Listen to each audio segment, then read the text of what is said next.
Kale tutandikidde wano okuvaako ewa Eddie Yawe olunaku lwajjo amazaalibwa ge gabaawo nga 11 omwezi ogwokutaano naye birthday kapateke akajaguza emyaka gye yafunye yakakoze olunaku olwajjo era yise baganda be n'emikwano gye basobodde okuba ate nga babaddewo mu nteekateeka eyo. Abadde abuze nnyo ku mawulire olw'ebigambo byali yavaamu ng'ali bweru w'eggwanga yalina ebigambo byasobola okuba ate nga yogera ebitaasanyusa bafuutu sooja mu mbeera ne bamuyisaamu eggaali etaali nnyangu wadde n'akamu.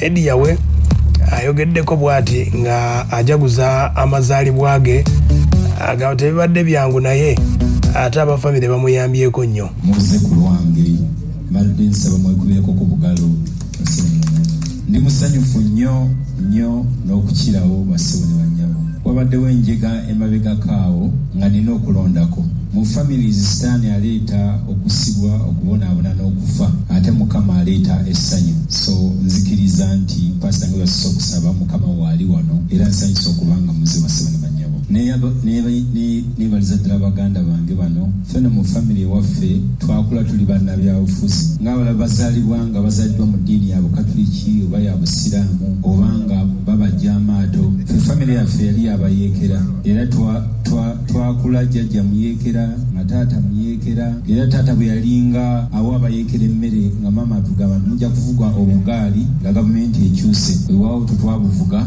maybe tunaatera okuvuga.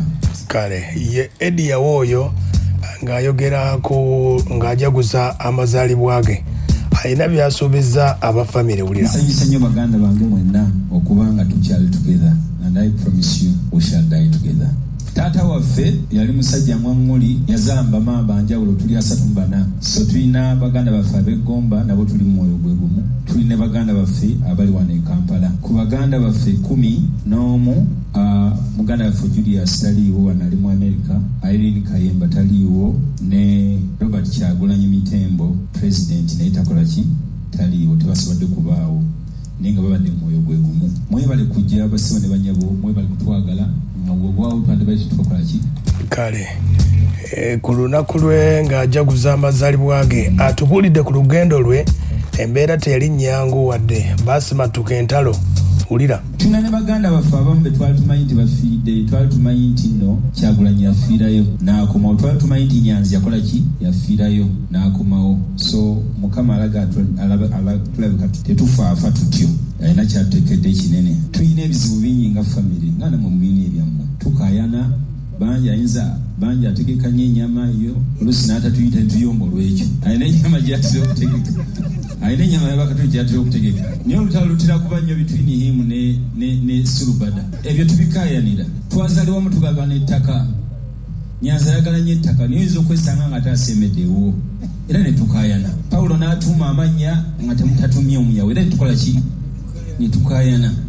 Omulala nalwo okubuuza ku munne tukayanira ddala basibo naye tukayana nga mmwe ngera famire bwe tukola ki bwe tukayana naye ebyokukayana biba byani byaffe netweyagala n'okukirawo basibo. Kale yembeera bwe yabadde Eddie Yawe yayogedde engeri gyatandikamu endongo agamba nti ebiseera eby'olutalo baali saidi z'ene Masaka saidi z'Enkoni awo olutalo lwe lubasanga nga balutambuza ng'olutalo lunyiikidde mu Masaka baddukira Kyotera eyo byali bitya sooka owulire gwe. Nze natandika okuyimba nga twali ne mwami Nyanzi ono baatuwamba nga tuli Enkoni abayeekera ne tuddukayo. Nyanzi n'atulimba obukone bw'abasikawutu naye obumu bwatuddusa ne tuva mu nsiko ne tujja. Kati sizoni y'abalokola yeetandisa okujja sayidi y'Ekyotera eyo nga tewali olutalo yetandika okuyiga okuyimba. Taata waffe yali tayagala byakuyimba yagenda mu balokole n'akamu naye ng'ate alina ennaku nnyingi nnyo tuli mu exile. N'abagamba saagala mulukoke naye mugende muyigayo okuyimba era bwe tubavaamu ne tumuyimbiramu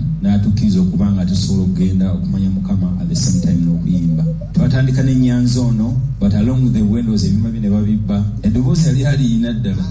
Kaakati n'andekera ekintu kino bwe nali naatera okuva e Uganda wano kuba abasinga mutumanyi ng'abayimbi. That's why I'm bringing that brief history. Naye naatera okuva Uganda muganda wange Sengooba Paul Pastor ne muganda wange Robert Kyagulanyi be baali bafunye interest ey'okuyimba era naleka mba introducing nze wakasiwukira era ngenda okudda e Uganda ng'akagoma kakudde ne tukola dream studio eyo era dream studio awo Mick Wine twamugananga okuyimba nga tuwoza taasome paka we approving nga amaze bamaze okusoma ne Banjo Mali n'abalala ne Dax Vibes.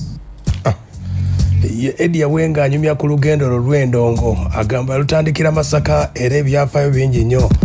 Masaka agamba nti mu mbeera eyakavaawo ennaku ezo gye abaana abamuyisizaamu eggaali okumuvuma agamba akyabanyiiza kubanga bangi bamuyisaamu eggaali mu ndongo ye n'agambye ye akyabanyiiza nnyo. Era nsuubira okunyiiza bannayuganda emirundi mingi nga mbagamba nti music is my first love. Tulina ebyokukola bingi nnyo, tulina okusomesa abantu naye nze nja kuyimba kubanga ne bwe nsoma mu Bayibuli bagamba nti abuulizi b'enjiri bagenda kukoma kubuulira ku nsi kuno naye abayimbi ne muggulu balikola ki? Baliyimba. So n'obugambo obwo simanyi kya kwogera kinene nnyo nnyo mbadde nsaba tulinawo abayimbi bangi nnyo nange ngenda bayimbiramu